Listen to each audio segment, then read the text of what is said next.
Have you ever had this experience?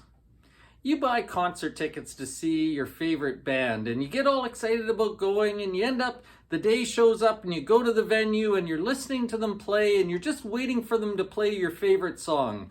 The whole reason you went to the concert was because you wanted to hear this band play this song live. And just as they start to play the song you've been waiting for, you realize they've changed it. They've changed the entire song. Maybe they sped it up. Maybe they sing it much slower. Maybe they've changed the key. Maybe they've changed the harmonies.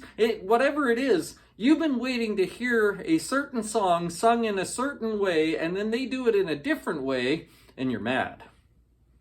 I know that bothers my brother. He hates it when people do that. I want to hear the song played the way I want to hear it played, right?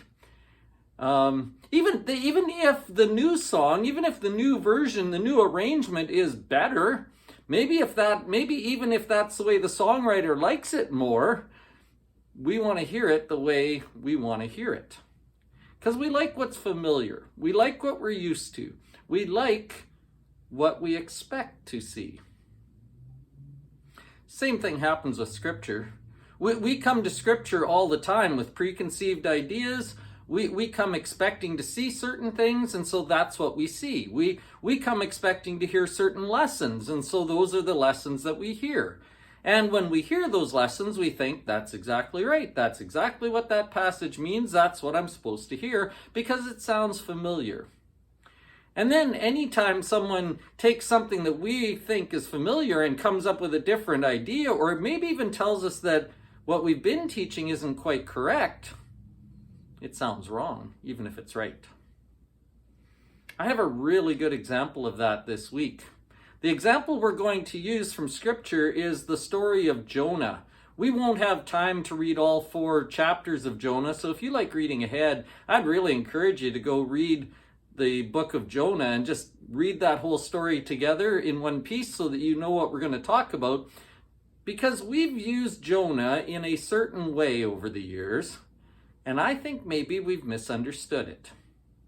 Not that what we've done has been bad, it's just not the best. I'm going to give you a different way to hear Jonah, but more than that, I'm going to give you a different emphasis and way to hear the gospel. And when I give that new sound to you, I can hear someone already say, that doesn't sound right.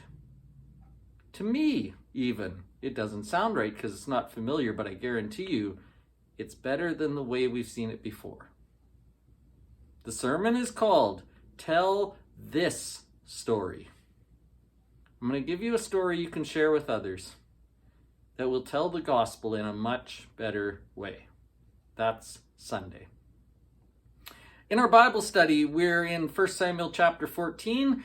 1 Samuel 14 is one of the best chapters in terms of learning about leadership. There is a huge contrast between King Saul, who is a terrible leader, and his son Jonathan, who is a good leader. And we will compare and contrast what the two do, how they react, and more importantly, how they each respond to God. And we will learn some important lessons about being a good leader, about being faithful, and about following God. 1 Samuel 14 is our Bible study this week. I'm looking forward to Sunday. I'm looking forward to seeing you. We will share all these things together and so much more. We'll see you on Sunday.